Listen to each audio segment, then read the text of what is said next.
نعمتوں سے جھولیاں بھرتے رہے، چشمے گریا کی صدا وہ آبرو کرتے رہے،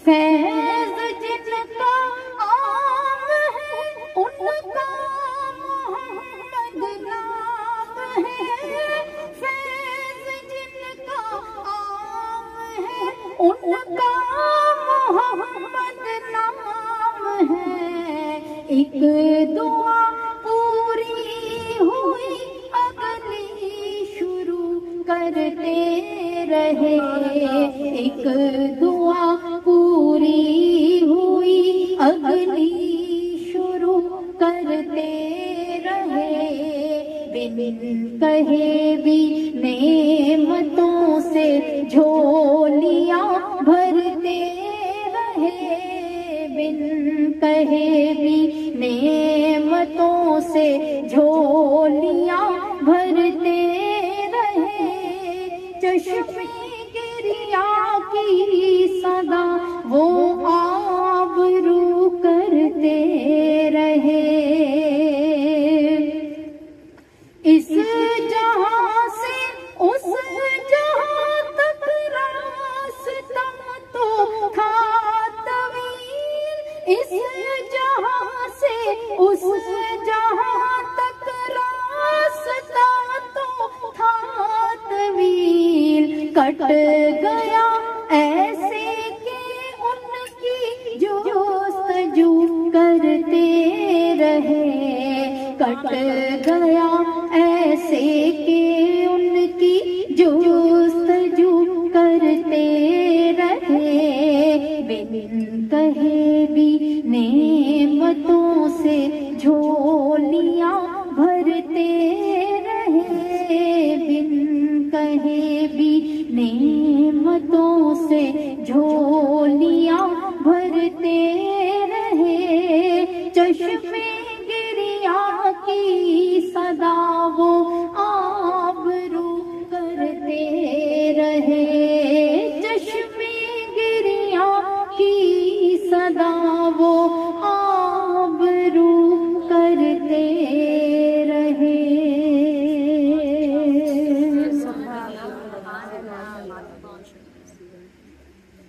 اللہم صلی علی سیدنا محمد، اللہم صلی علی سیدنا محمد،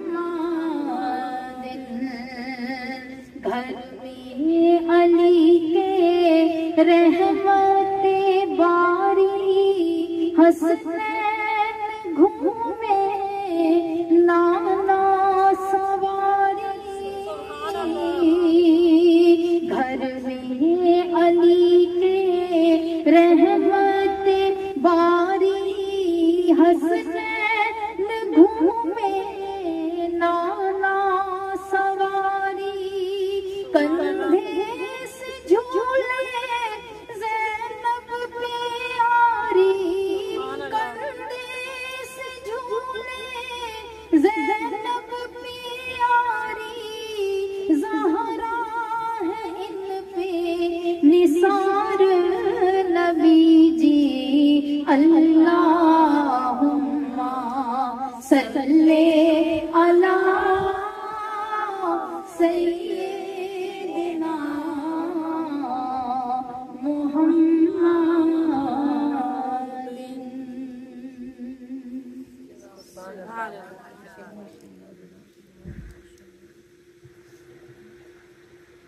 ہم تذکرہ سنتے ہیں بار بار، حضرت امام حسن کا سنتے ہیں، حضرت امام حسین کا سنتے ہیں، اور واقعہ کربلا میں تو بہت سنتے ہیں۔ کربلا میں جو بیویاں جن مشقتوں سے گزری اس کا تذکرہ ہمارے علماء کرام ممبر پر کم کرتے ہیں اہل سنت کی، اور اس کی وجہ غالباً یہ ہوتی ہے کہ مردوں میں خواتین کا تذکرہ خواتین کی حرمت اس کی اجازت نہیں دیتی، لیکن جو خواتین بیان کرتی ہیں ان کو چاہیے کہ وہ اہل بیت کی خواتین پر جو مشکلیں گزری، خواتین کو خواتین کی محفلوں میں ان کی بات ضرور کرنی چاہیے، اس لیے کہ ہم تو عورتیں ہیں نا، اور یہ ہمارے سیکھنے کے لیے ہے کہ جب آخری مرد بھی گھر کا شہید ہو گیا تو پھر جو خاتون تھی انہوں نے کیسے باقی خاندان کو سنبھالا اور اس دشمن کے سامنے کیسے کھڑی ہوئی جس دشمن نے ان کا پورا خاندان تہہ تیغ کر ڈالا۔ تاریخ کی صفحات میں حضرت زینب کی وہ تقریر جو انہوں نے یزید کے دربار میں کی تھی سنہری حروف میں لکھی گئی ہے۔ ایک خاتون جن کے 2 بیٹے اون اور محمد دونوں کربلا میں یزید کے لشکریوں نے شہید کیے، جن کے بھائی حسین شہید ہوئے، جن کے بھتیجے علی اصغر اور علی اکبر شہید ہوئے، اور اس کے ساتھ نہ معلوم اور کتنے، یعنی جو 72 شہداء ہوئے ان میں سے یعنی آدھے سے زیادہ تقریباً جو ہیں وہ اہل بیت نبی تھے۔ اور یہ سارے جو شہداء ہوئے، اب آپ دیکھیں کسی عورت کے گھر میں خدا نہ خواستہ اگر صرف ایک گھر والا ہی فوت ہو جائے تو گھر میں کیا کوہرام ہوتا ہے، وہ عورت ہفتوں کھڑی نہیں ہوتی، خدا نہ خواستہ کسی کا جوان بیٹا فوت ہو جائے تو وہ مہینوں بستر پہ پڑی رہتی ہے، سالوں ہنسنا بھول جاتی ہے۔ جس کے 2 بیٹے اور حضرت اون اور حضرت محمد چھوٹے تھے، دونوں اون اور محمد حضرت زینب کے بیٹے تھے، جب باہر یزیدیوں کے لشکر نے للکارا تو حضرت زینب نے امام حسین بڑھے، انہوں نے کہا بہن میں جاتا ہوں، فرمایا نہیں آپ سلامت رہے، میرے بیٹے آپ پر نثار ہونے کے لیے، بتاؤ ایسا حوصلہ کس عورت کا اس کا ہو سکتا ہے؟ ہم تو یعنی ہمارے جیسی عورتیں تو خود غرض کہیں کہ آپ کی لڑائی ہے آپ لڑیں، ہم کدھر اپنے جوان بیٹے ادھر مرواتے ہیں، آپ کی جنگ ہے جائیں آپ لڑیں۔ انہوں نے کہا نہیں بھائی میرے بیٹے موجود ہیں، دونوں بیٹوں کو کہا خبردار اپنے ماموں پر نثار ہو کر واپس آنا۔ حضرت زینب نے اپنے دونوں بیٹے شہید کروائے، امام حسین کو ابھی اندر رکھا۔ تو یہ جب یہ ساری باتیں جب ہم سنتے ہیں نا، منہ سے کہہ دینا کہ بچے آنکھوں کے سامنے شہید ہو رہے ہیں اور اس کو سہ لینا، یہ کوئی عام بات نہیں ہے۔ پھر جب امام حسین شہید ہو گئے، یزید پلید کی فوجوں نے خیموں پر حملہ کر دیا، خیموں کی چوبیں اکھاڑ لی، ساری بیویاں جو ایک ہی خیمے میں موجود تھیں ایک تو شہیدوں کے صدمے سے نڈال تھی، اور دوسرا صدمہ ان کو یہ تھا کہ جن کے دامن پر فرشتے نمازیں پڑھتے تھے وہ بدبخت یزیدی ان کو ہاتھوں سے پکڑ رہے تھے، ان کو کھینچ رہے تھے، ان کو باندھ رہے تھے، ان کو اونٹوں پر بٹھا رہے تھے اور ان کی چادریں اتار دی گئی۔ یعنی یہ ایسی باتیں ہیں کہ جن کا تصور کر کے روح کانپتی ہے، لرزتی ہے جن کی، یہ ایک کلمہ پڑھنے والے مسلمان اپنے نبی کے اہل بیت کے ساتھ کیا کر رہے ہیں۔ شاید ہی کوئی بدبخت ان سے زیادہ بدبخت ہوگا جنہوں نے اہل بیت اطہار کی بیویوں کو اونٹوں پر بٹھایا اور ان کے ہاتھ بندھے ہوئے تھے، اور ان کو جب ساری بیویاں اونٹوں پر سوار کرا دی ان بدبختوں نے، تو حضرت بی بی سکینہ جو تھی وہ بہت اپنے والد کو یاد کر کے بہت اس لیے رو رہی تھی کہ ظالموں نے ان کو جس اونٹ پر بٹھایا تھا اس کے آگے نیزے پر حضرت امام حسین کا سر تھا۔ یہ سننا بھی نہیں جا سکتا کہ کوئی بیٹی اپنے باپ کا سر اپنے آگے نیزے پر دے، اس کو سننا بھی نہیں جا سکتا، اس کا تصور بھی ممکن نہیں۔ وہ بلکتی تھی تو جو ساربان اونٹ چلا رہا تھا وہ ان کو جھڑکتا تھا، ظاہر ہے وہ اپنے باپ کا سر دیکھ رہی تھی، وہ کیسے سہتی۔ تو وہ جب ایک بار بہت زور سے تڑپی اور روئی تو اس بدبخت نے ان کو اونٹ سے نیچے دھکا دے دیا، وہ پیچھے صحرا میں کہیں گر گئی۔ جب قافلہ کسی جگہ پہ پہنچ کے رکا، رات کا اندھیرا تھا، صحرا تھا، ایسی روشنیاں تو موبائل تو نہیں تھے کہ ٹارچ آن کر لیں، گھپ اندھیرا تھا۔ بی بی زینب نے ساری خواتین کو آواز دی، سب نے کسی نہ کسی طرح بتایا کہ ہم ہیں۔ جب سکینہ کی باری آئی تو آواز نہ ہوئی، تو زینب رضی اللہ تعالیٰ عنہا کی جان نکل گئی، جوان جہان زینب کہاں، سکینہ کہاں تھا؟ وہ کیا قافلے سے دیوانہ وار پیچھے بھاگی، بھاگتے بھاگتے پیچھے نکلتے، ہاتھ بندھے ہوئے، دوڑتے دوڑتے پیچھے گئی تو کافی دور ان کو لگا جیسے کوئی نور کا ہیولا ہے، نورانی کوئی ہستی ہے. تو وہ اس تک پہنچی تو انہوں نے دیکھا کہ کوئی نورانی ہستی ہے جو سکینہ کا سر اپنی گود میں رکھ کر اس صحرا میں بیٹھے. وہ آگے بڑھی تو وہ سیدۃ النساء فاطمہ الزہرا، اور فاطمہ الزہرا اپنے بچوں کو شہید ہوتے ہوئے دیکھ رہی تھی، لیکن اپنے رب کی رضا پہ راضی تھی. نماز نہ پڑھنے والی عورتیں، پاکی نہ رکھنے والی عورتیں، تم کل کس منہ سے فاطمہ کی کنیزیں بنو گے؟ بچے شہید کروانے تو دور کی بات ہے، تم لوگوں سے نمازوں کی نہیں اٹھا جاتا، تم لوگوں سے نفلی روزے نہیں رکھے جاتے، تم لوگوں سے صدقہ خیرات نہیں کی جاتی، تم کیسے جنت میں جاؤ گے فاطمہ؟ سیدۃ النساء کا اگر اتنی پاور تھی کہ وہ اس صحرا میں اس قافلے کے ساتھ ہی چھپی ہوئی تھی، اللہ کے حکم سے ظاہر نہیں ہو رہی تھی، لیکن وہ اپنی بیٹیوں کو، اپنی نواسیوں کو، اپنی پوتیوں کو تکلیف میں دیکھ رہی تھی، اللہ کی رضا پہ راضی اور خاموش تھی. جو ہی سیدہ زینب آگے بڑھی تو وہ خاتون غائب ہو گئی. انہوں نے سکینہ کے منہ پر پانی ڈالا، ان کو ہوش دلایا، ان کو اٹھایا، اپنے ساتھ لے کر کافلے میں آئی. اور پھر جب پہنچی یزید کے دربار میں تو وہ بدبخت کوئی جشن منا رہا تھا، اپنی فتح کا جشن منا رہا تھا. یہ قافلہ جو کوفے سے چلا اور یہ شام پہنچا، یہ دنوں کا سفر کر کے پہنچا. جب وہاں پہنچا تو اس نے کہا ابھی ہم جشن میں آئے، ان کو انتظار میں کھڑا کر دو. کتنے دن، کتنا ٹائم وہ کھڑے رہے؟ 72 گھنٹے ان کو کھڑا رکھا، 72 گھنٹے ان کو دربار میں آنے نہیں دیا، کھڑا رکھا ان کو.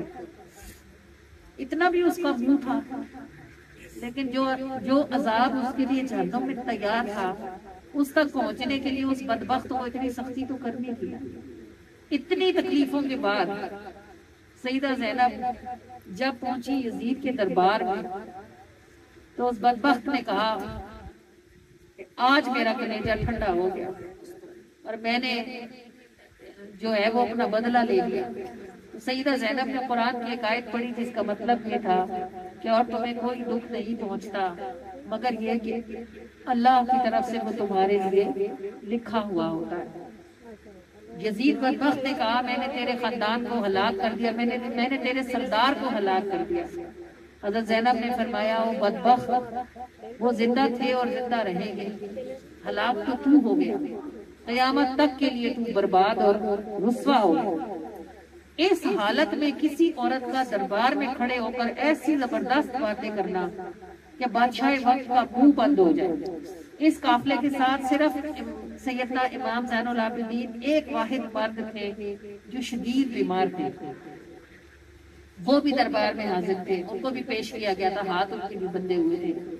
تو یزید بدبخت نے اپنے وہ جو فوجی لے کے آئے تھے ان سے پوچھا کہ اسے کیوں زندہ چھوڑا ہے؟ تو انہوں نے کہا یہ خیمے سے باہر ہی نہیں آیا، وہ اتنے بیمار تھے کہ وہ باہر نہیں آ سکتے. تو اس نے کہا انہیں بھی ختم کرو، نام ہی ختم کر دو. جب جلاد آگے بڑھا تو سیدہ زینب امام زین العابدین کے اوپر گر پڑی اور کہنے لگی خدا کی قسم تو اس کو قتل کرنے سے پہلے مجھے قتل کر، اگر تو مجھے اس کو مارے گا تو اس سے پہلے میری گردن اتارے گا. جو ان کا جوش تھا اور جو ان کا جذبہ تھا اور جو ان کا جلال تھا اس کا دیکھ کر یزید نے جلاد سے کہا اس کو چھوڑ دے، یہ عورت سچ کہتی ہے، یہ خون کی کشش ہے، واللہ یہ جان دے دے گی لیکن اپنے بھتیجے کی جان لینے نہیں دے گی. یہ عالم تھا حضرت زینب کے حوصلے کا اور یہ عالم تھا ان کے جذبے کا. پھر یہ سیدہ زینب ہی تھی جو پورے بچے کچے اہل بیت اطہار کو لے کر واپس مدینہ آئی تھی اور پھر مدینہ پاک میں اہل بیت اطہار آباد ہوئے تھے.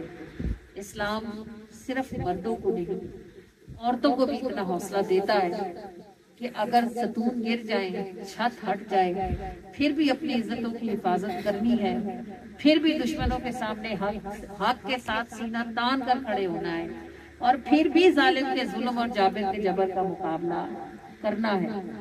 یہ لولے لنگڑے بہانے بنا کر ہائے اللہ ہم کیا کرتے ہیں، ہائے اللہ ہمیں ایسے ہو جاتا ہے، کچھ نہیں ہوتا. جس شان سے تو مقتل میں گیا وہ شان سلامت رہتی ہے. یہ جان تو آنی جانی ہے، اس جان کی کوئی بات نہیں. موت تو حق ہے، آئے گی بھی آئے گی. اگر بندہ حق پہ مرے تو شہید ہوتا ہے، اور اگر نہ حق پر پڑے تو منافق ہوتا ہے. اللہ کریم آزمائشوں سے بچائے، مشکلوں سے بچائے. جو امتحان انہوں نے دیے، اللہ ان کے صدقے میں ہمیں اور ہماری نسلوں کو رستوں پر چلنے سے محفوظ فرمائے.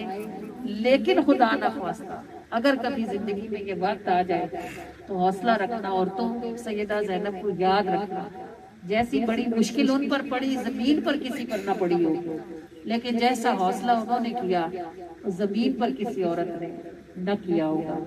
اس لیے زینب کا ذکر آہ نہیں ہے، زینب کا ذکر واہ.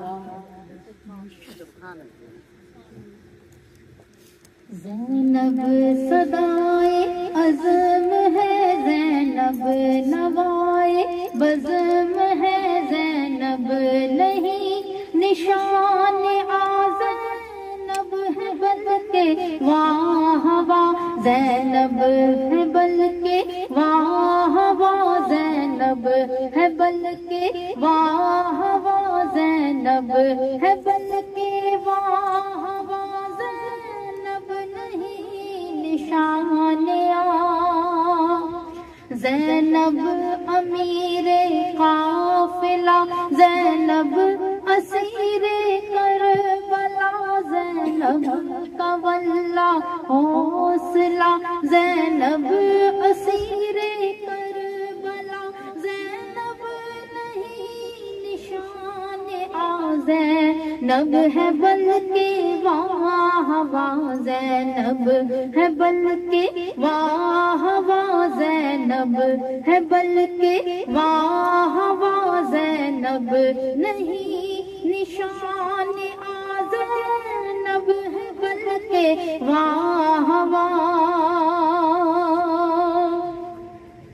نیزے پہ سر حسین کا صدمہ ہے نور العین کا، نیزے پہ سر حسین کا صدمہ ہے نور العین کا، موقع ہے گرچہ بین کا صدمہ ہے نور العین کا، زینب نہیں نشان زینب ہے بلکہ واہ واہ، زینب ہے بلکہ واہ واہ، زینب ہے بلکہ واہ واہ، زینب ہے بلکہ واہ واہ، زینب ہے بلکہ واہ واہ.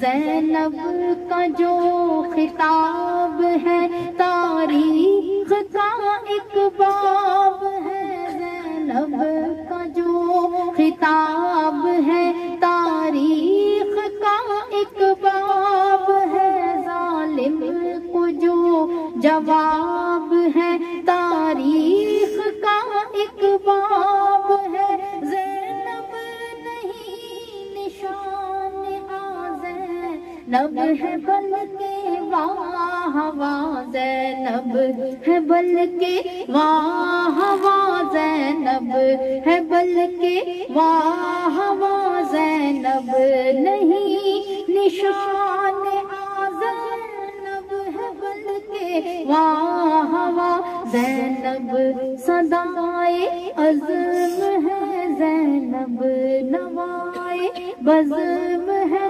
زینب نہیں نشان زینب ہے بلکہ واہ واہ، زینب ہے بلکہ واہ واہ، زینب ہے بلکہ واہ واہ، زینب نہیں نشان زینب ہے بلکہ واہ واہ. آپ کو فرا دکھاتی ہے، سورہ دہر ہے، سورہ قریش ہے، سورہ کہف ہے، اور یہ ساری صورتیں ملا کر ہمارے پاس کم و بیش 10,000 11,700 مرتبہ پڑھی ہوئی موجود ہیں. سورہ کہف کی پہلی 10 آیات ہیں، سورہ کہف کی آخری 10 آیات ہیں، سورہ وطین ہے اور سورہ نوح ہے. اور یہ سب ملا کر ہمارے پاس 4200 مرتبہ پڑھی ہوئی موجود ہیں۔ اور یہ جناب سورہ بقرہ کا آخری رکوع ہے، 13,400 مرتبہ پڑھا ہوا موجود ہے۔ سورہ یاسین ہے، 13,500 مرتبہ پڑھی ہوئی موجود ہے۔ سورہ ملک ہے، سورہ رحمان ہے، سورہ واقعہ ہے اور سورہ مومنون کی آخری 3 آیات ہیں، اور یہ سب ملا کر ہمارے پاس کم و بیش 1,06,000 مرتبہ پڑھی ہوئی موجود ہے الحمدللہ۔ اور جناب یہ ہمارے پاس ہے سورہ کوثر اور سورہ توبہ کی آخری آیات ہیں، سورہ حشر کی آخری آیات ہیں، اور یہ سب ملا کر کم و بیش ہمارے پاس 7-8 ہزار مرتبہ پڑھی ہوئی موجود ہیں۔ نفلی اعتکاف ہے، 2,500 نفلی اعتکاف کا ثواب یہاں موجود ہے۔ آیت الکرسی ہے، 8,300 مرتبہ آیت الکرسی پڑھی ہوئی موجود ہے الحمدللہ۔ اور یہ جو باقی جن کے میلاد رہ گئے آپ سے ریکویسٹ ہے کہ ایک جیسی چیزیں کاؤنٹ کر کے لکھ لیا کریں، جیسے ساری صورتوں کی تعداد اکٹھی نیچے کاؤنٹ کر کے لکھ دیں تو اس کا بتانا ذرا آسان ہو جاتا ہے۔ جی نوافل ابھی یہاں آ گئے ہمارے پاس، باقی چیزیں دیکھ لیتے ہیں۔ یہ سب نوافل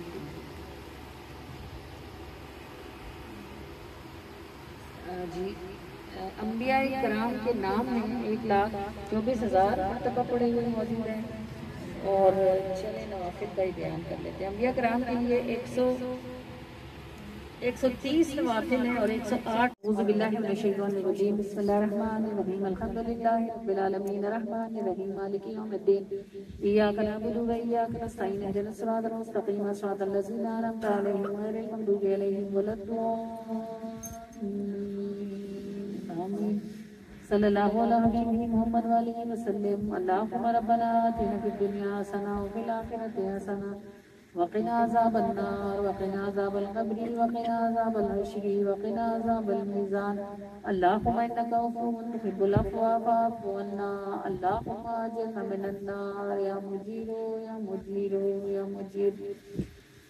الہ العالمین ارحم الراحمین، یہ 2 مرتبہ شکر ہے کہ تو نے ہم سب کو اپنے محبوب علی نبی علیہ الصلوۃ والسلام کی ذکر کی اس برکت والی رونق والی اس خوبصورت محفل میں اکٹھے ہونے کی توفیق عطا فرمائی۔ اللہ رب العالمین ارحم الراحمین، ہم ایک دوسرے کو ناموں سے نہیں جانتے، چہروں سے نہیں پہچانتے، لیکن تیرے محبوب علی نبی علیہ الصلوۃ والسلام کا میٹھا محمد نام ہمارے درمیان تعلق کی وجہ ہے۔ اے اللہ پروردگار ارحم الراحمین، جنہیں زمین پر اس اسم محمد کی برکت سے اکٹھا فرمایا ہے، انہیں میدان محشر میں اور جنت کے کسی کونے میں بھی اس مبارک نام کی برکت سے اکٹھا ہونے کی توفیق عطا فرما دینا۔ اے اللہ پروردگار ارحم الراحمین، تیرے محبوب کا اسم محمد اتنا خوبصورت، اتنا برکت والا، اتنی رحمت والا اور اتنے نور والا ہے کہ اس کی رحمت، اس کی برکت اور اس کے نور کے صدقے میں کل جہانوں کو آسانیاں عطا فرمائی جا سکتی ہیں۔ اے اللہ پروردگار ارحم الراحمین، سب کے نام فرشی ہیں، یہی نام ہے جو عرشی ہے۔ اللہ پروردگار، تو نے خود اپنے محبوب کا یہ خوبصورت نام رکھا اور اپنے محبوب علی نبی علیہ السلام کو خود ہی محمد فرمایا، اور محمد کا مطلب ہے وہ جس کی تعریف ہمیشہ ہوتی رہے۔ اے اللہ پروردگار ارحم الراحمین، بلا شبہ زمین پر ایک وقت ایسا آئے گا جب تیری تعریف بھی ختم ہو جائے گی، کیونکہ تیری تعریف تیری مخلوق کرتی ہے، اور جب قیامت آئے گی اور ساری مخلوق ختم ہو جائے گی تو بلا شبہ تیری تعریف کرنے والوں کی زبانیں ہی نہ رہیں گی کہ وہ تعریف کریں۔ اللہ پروردگار، محمد کی تعریف صلی اللہ علیہ وسلم تب بھی ہوگی کیونکہ ان کی تعریف تو خود بیان فرماتا ہے، اسی لیے تو نے اپنا نام محمود اور اپنے محبوب کا نام محمد رکھا۔ اللہ پروردگار ارحم الراحمین، تیرے بھیدوں کو کون پہنچ سکتا ہے اور تیرے رازوں کو کون جان سکتا ہے؟ جس محبوب سے تو نے اتنی محبت فرمائی تو اس کا نام ہی تو نے محمد رکھا۔ اے اللہ پروردگار، تو اس اسم محمد کی برکت سے کون سی نعمت ہے جو کسی مانگنے والے کو نہیں دی جا سکتی؟ اے اللہ رب العالمین ارحم الراحمین، اس پاک اور مبارک اسم محمد کی برکت سے ہم سب کی روحوں کو نور عطا فرما دیں اور ہم سب کو یہ راز جاننے کی توفیق عطا فرمائے کہ جو دکھتا ہے وہ بندہ نہیں ہوتا، جو چھپا ہے وہی بندہ ہے، اور تو نے سب کو نیک ہی پیدا کیا ہے۔ لوگ شیطان کے نفس کے شر میں پھنس کر ماحول کی گندگی سے، تربیت کی کمی سے برے بن جاتے ہیں، اگر ان کے لیے نور ہو جائے تو وہ اچھے ہو جاتے ہیں۔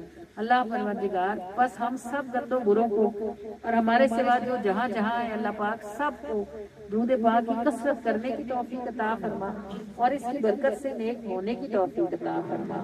اللہ پروردگار ہم سب کو تو نے یہاں اکٹھا فرمایا ہے تو بلا سبب نہیں فرمایا، تیرا کوئی کام بھی بغیر وجہ کے نہیں ہوتا اور اپنے کاموں کی حکمتوں کو بس تو ہی جانتا ہے۔ اے ہمارے رب العالمین ارحم الراحمین، ہم سب کو اس پاک اسم محمد کی برکت سے آپ صلی اللہ علیہ وآلہ وسلم کے اس ذکر کی اس محفل سے درود پاک ساتھ لے کے اٹھنے کی توفیق عطا فرما۔ اللہ کریم جو پڑھ رہے ہیں ان کو مبارک فرما اور استقامت نصیب فرما، اور جنہوں نے ابھی تک اس سیڑھی پر پاؤں نہیں رکھا آج کی اس رحمت والی محفل کے صدقے سے اللہ ان کو اس سیڑھی پر چڑھ جانے کی ہمت عطا فرما، توفیق عطا فرما، اور پھر یہ سیڑھیاں چڑھتے چڑھتے اپنی رضا تک پہنچنے کی توفیق عطا فرما۔ اے اللہ پروردگار ارحم الراحمین، ہم سب کو اپنے محبوب والا نبینا علیہ الصلوۃ والسلام کے خیر والے دروازے پر اکٹھے ہونے کی اور ہمیشہ یہیں کھڑے رہنے پڑے رہنے کی توفیق عطا فرما دے۔ اللہ کریم ہماری نسلوں کو بھی اس دروازے سے ٹکڑا اٹھانے کی توفیق عطا فرمائے۔ اللہ کریم اور رحمان و مہربان، اگر ہم سے کوئی غلطی کوتاہی ہو جائے اور بے شک ہوتی ہی رہتی ہے کیونکہ ہم ناقص ہیں، اللہ کریم عاجز ہیں پروردگار عالم، تو ہمیں ہماری غلطیوں کا احساس عطا فرما دے اور پھر ہمیں توبہ کی توفیق دے دے اور پھر ہماری توبہ کو قبولیت کا شرف عطا فرما دے۔ اے اللہ پروردگار ارحم الراحمین، حضور علیہ الصلوۃ والسلام کی امت میں سے کسی ایک کو بھی رسول اللہ صلی اللہ علیہ وآلہ وسلم کی رحمت سے محروم نہ فرمائے۔ آپ صلی اللہ علیہ وآلہ وسلم کی رحمت سے محرومی کا مطلب ہر نعمت سے محرومی ہے، کیونکہ ہر نعمت رسول اللہ کا صدقہ ہے۔ جس سے حضور راضی ہے اس سے تو بھی راضی ہے، جس سے محبوب خفا ہوں گے اس سے تو کیوں راضی ہوگا۔ اے اللہ پروردگار ارحم الراحمین، تو نے جو اپنے محبوب سے ارشاد فرمایا فَلَا سَوْفَ يُعْطِيكَ رَبُّكَ فَتَرْضَىٰ، اے محبوب صلی اللہ علیہ وآلہ وسلم، ان قریب آپ کا پروردگار آپ کو اتنا عطا فرمائے گا کہ آپ راضی ہو جائیں گے۔ اللہ پاک سارا جہاں تجھے راضی کرتا ہے اور تو محبوب کو راضی فرماتا ہے، تو جو محبوب کو ناراض کرے گا بھلا اس سے تو کیسے راضی ہوگا۔ اللہ پروردگار اللہ العالمین ہمیں بھی اور ہماری نسلوں کو بھی ان رستوں پر سمجھ کر سوچ کر احتیاط سے پاؤں رکھنے کی توفیق عطا فرمائے اور پھر ہمیشہ انہی رستوں کا مسافر رہنے کی سعادت نصیب فرما دے۔ اللہ پاک اللہ العالمین ہمیں ان رستوں پر نفس کے شر سے بچا لے، اللہ تعالیٰ شیطان کے شر سے بچا لے۔ اللہ العالمین ارحم الراحمین، شیطان بدبخت مردود جنت میں رہ کے آیا ہے، اس کو پتا ہے کہ وہاں کتنی نعمتیں ہیں اور وہ کیا ہی خوبصورت جگہ ہے، اور چونکہ اسے پھینک دیا گیا ہے، اتار دیا گیا ہے، تو یہ مردود نہیں چاہتا کہ کوئی اور وہاں تک پہنچے، بس اس لیے کہ تیرے بندوں کی ٹانگیں کھینچتا رہتا ہے، ان کے دلوں کو وسوسے ڈالتا رہتا ہے اور ان کو برائیوں کی طرف کھینچتا رہتا ہے۔ اے اللہ پروردگار، ہرگز بھی ہم میں سے کوئی اس لعین کا مقابلہ نہیں کر سکتا، نہ ہی تو نے ہمیں حکم دیا ہے کہ ہم اس کا مقابلہ کریں، بلکہ تو نے ہمیں کہا ہے کہ جب کبھی شیطان کا وسوسہ ہو، جب کبھی یہ تم کو گھسیٹے تو تم کہہ دو اعوذ باللہ من الشیطان الرجیم۔ اے اللہ پروردگار، تو گواہ رہنا، ہم آج کے بعد اپنی زندگی کی ہر سانس، ہر لمحے کے لیے تجھ سے اعوذ باللہ من الشیطان الرجیم کہتے ہیں۔ اے ہمارے پروردگار، ہر لمحہ جب شیطان ہمیں گھسیٹے اور ہمارا نفس ہمیں پریشان کرے، اے اللہ ہم ہر اس لمحے کے لیے تیری پناہ مانگتے ہیں۔ اللہ پروردگار، تو ہمیں ہمارے نفس کے شر سے بھی پناہ عطا فرما اور تو ہمیں شیطان کے شر سے بھی پناہ عطا فرما۔ ہم ان دونوں دشمنوں کا مقابلہ کرنے کے قابل نہیں ہیں بارے الہ، ایک تو یہ چھپے ہوئے ہیں اور دوسرے یہ طاقتور ہیں۔ الہ العالمین ارحم الراحمین، بس تو ہمیں اپنی رحمتوں والی امان نصیب فرما دے اور ان دونوں لعینوں لعنتیوں کے شر سے ہمیں نجات عطا فرما، ہماری نسلوں کو نجات عطا فرما، ان کو ہم پر ذرا بھی رستہ نہ دے۔ اے اللہ پروردگار، اس شیطان اور نفس کو ہم پر رستہ نہ دے بارے الہ، اللہ پاک شیطان اور نفس کو ہم پہ رستہ نہ دے اے ہمارے پروردگار، اور ہمیں اپنی پسند والے رستوں پر استقامت کے ساتھ چلتے رہنے کی توفیق عطا فرما دے۔ اللہ کریم و رحمان و مہربان، تو گواہ رہنا، آج کے بعد ہر سانس آگے جتنی رہ گئی ہے، ہم ہر سانس کے لیے ہر پل تجھے اپنا نگہبان بنانے کی التجا کرتے ہیں اور تیری بارگاہ میں عرضی کرتے ہیں کہ ہمیں نفس اور شیطان کے شر سے بچا لے۔ اے اللہ پروردگار ارحم الراحمین، بھلا تجھ سے امیر سے مانگا جائے، دشمنوں سے پناہ مانگی جائے اور دنیا کے کسی معزز آدمی سے مانگی جائے، وہ بھی دیتا ہے۔ اے اللہ، تو سب سے بڑھ کے عزت والا ہے، اور ہم اپنے دشمنوں سے تیری پناہ مانگتے ہیں اللہ، پس تو ہمیں پناہ عطا فرما دے۔ الہ العالمین ارحم الراحمین، جو بھی کچھ ہم سے زندگی میں غلط ہو گیا ہے اپنے اس حبیب کے اسم محمد کے صدقے سے ہمیں معافی عطا فرما دے۔ اللہ تعالیٰ اس پاک نام کی برکت سے ہمارے اگلے پچھلے عمدن سہون کھلے چھپے چھوٹے بڑے سارے گناہوں کو معاف فرما دے۔ الہ العالمین ارحم الراحمین، اپنی رحمت سے ہمارے نامہ اعمال صاف فرما دے، اور ہم جب تک زندہ ہیں ہمارے کاغذ صاف رہیں، اور ہماری موت کے بعد جب یہ اڑائے جائیں اور لوگوں تک پہنچائے جائیں تو ہمیں اس وقت ہمارے دائیں ہاتھوں میں عطا فرمائے جائیں۔ اللہ کریم درود پاک کی برکت سے جینا بھی آسان کریں، اللہ پاک درود پاک کی برکت سے مرنا بھی آسان فرمائے۔ الہ العالمین ارحم الراحمین، گھر بھی آسان کریں، اللہ پاک قبر بھی آسان فرمائے۔ الہ العالمین ارحم الراحمین، ہم سب کو اس برکت والی محفل سے بخشی ہوئی حالت میں اٹھنے کی توفیق عطا فرمائے، بخشی ہوئی حالت میں زندہ رہنے کی توفیق عطا فرمائے، اور بخشی ہوئی حالت میں مرنے کی توفیق عطا فرمائے۔ الہ العالمین ارحم الراحمین، اس محفل کا جتنا بھی ہدیہ ہے اور یہ جس بھی صورت میں ہے، ہر دانے ذرے قطرے حرف کو اپنی بارگاہ میں قبولیت کا شرف عطا فرما دے۔ الہ العالمین ارحم الراحمین، بڑھا چڑھا کے روشن و منور فرما کر یہ ثواب جان عالم کو پہنچا کر دست کریمانہ سے کل امت کو تقسیم فرما کر امت محمدی کے اچھوں کو عطا فرما کر بروں کو بھی عطا فرما دے۔ کسی کو بھی رسول اللہ صلی اللہ علیہ وآلہ وسلم کی رحمت سے محروم نہ فرمائے۔ اللہ تعالیٰ امت محمدی کو ظالموں کے ظلم سے نجات عطا فرمائے۔ اللہ پاک امت محمدی کو جابروں کے جبر سے نجات عطا فرمائے۔ الہ العالمین، امت محمدی کے ٹوٹے ہوئے دلوں کو جوڑ دے۔ اے اللہ پروردگار ارحم الراحمین، امت محمدی کو غاصبوں کے غصب سے، حاسدوں کے حسد سے نجات عطا فرما دے۔ اے اللہ پروردگار ارحم الراحمین، ہم سب کے خاندانوں میں جتنے فوت شدگان ہیں ان سب کو اس برکت والی محفل میں سے حصہ عطا فرما دے۔ جو بخشے ہوئے ہیں ان کے درجات کو بلندیاں عطا فرما دے، اور جو پھنسے ہوئے ہیں ان کو نجات عطا فرما دے۔ اللہ پروردگار یہ دعائیں ہمارے لیے بھی اپنے پاس محفوظ فرما لے، اور الہ العالمین ارحم الراحمین، پاکستان پر اپنی کوئی رحمت نازل فرما دے، اس پر اپنا کوئی فضل کر دے۔ اللہ پروردگار، جہاں ہم پھنس گئے ہیں وہاں سے آپ کی رحمت کے سوا ہمیں کوئی نکالنے کی طاقت نہیں رکھتا۔ اللہ تعالیٰ اب اپنی رحمت سے ہمیں اس مصیبت سے باہر نکال دے، اور وطن عزیز کو دنیا کے ملکوں میں معزز ہونے کی سعادت عطا فرما دے۔ اے اللہ پروردگار ارحم الراحمین ذو الجلال والاکرام، سب طرف سے سب طرح سے ہمیں یہاں تک آپ نے ہی نبھایا ہے۔ اللہ پاک اس سے آگے بھی ایسا نبھا لے جیسا آپ نبھانے کی شان رکھنے والے ہیں۔ الہ العالمین، جنہیں اولادیں عطا فرما رکھی ہیں ان کی اولادوں کو ان کے لیے خوشی بنا دے، سکون بنا دے، راحت بنا دے، صدقہ جاریہ بنا دے۔ اللہ کریم، جو اولاد کی نعمت سے محروم ہے پارے اللہ، انہیں اپنی جناب سے صالح اولاد، تندرستی والی، لمبی زندگی والی، خوش بختی والی نصیب فرما دے۔ اے اللہ ہمارے رب العالمین ارحم الراحمین، یہ اہل خانہ جو جہاں جس طرح اس محفل کے لیے تھکے ہیں، انہوں نے جو بھی کچھ تیری راہ میں خرچ کیا ہے، وہ جان ہے یا وہ مال ہے، اللہ پاک خامیاں کمیاں کوتاہیاں معاف فرما کر ان سے ہر شے ہر ذرے کی قبولیت کا شرف عطا فرما دے۔ جو کچھ بھی لگایا ہے اس سے ہزاروں گنا ان کو بڑھا کر واپس عطا فرمائے، اتنا عطا فرمائے کہ ان کی نسلیں بھی ہمیشہ میلاد بنائیں، اور اس میلاد پاک کی برکت سے ان کے دلوں میں اور ان کے گھروں میں جو بھی پریشانیاں ہیں، بیماریاں ہیں، تنگیاں ہیں، اس میلاد کی برکت سے اللہ کریم ان کو دور فرما دے، اور سب اہل خانہ کو آسان جینا عافیتوں کے ساتھ عطا فرما دے۔ اے اللہ ہمارے رب العالمین ارحم الراحمین، جب بھی کبھی جس بھی کسی نے ہمیں جس بھی دعا کے لیے کہا ہے، سب کہنے والوں کی ساری دعاؤں کو اپنی بارگاہ میں قبولیت کا شرف عطا فرما دے۔ اللہ پاک اپنی رحمت کے ساتھ ہم سے راضی ہو جائے بارے اللہ، اس طرح راضی ہو جائے کہ اس کے بعد پھر کبھی بھی آپ ہم سے ناراض نہ ہوں۔ جو ہم نے مانگ لیا ہے وہ بھی دے دے، جو ہم سے رہ گیا ہے ہمیں وہ بھی عطا فرما دے۔ آمین آمین آمین آمین یا رب العالمین۔ یا ربنا یا ربنا یا ربنا یا ربنا یا ربنا، الصلاۃ والسلام علی سید المرسلین، الصلاۃ والسلام علیک یا رسول اللہ وعلی آلک واصحابک یا حبیب اللہ، الصلاۃ والسلام علیک یا نبی اللہ وعلی آلک واصحابک یا نور اللہ، وصلی اللہ تعالی علیہ وآلہ وسلم۔ فدا کرونا یا رسول اللہ، فدا کرونی یا رسول اللہ، صلی اللہ علیہ وآلہ وسلم۔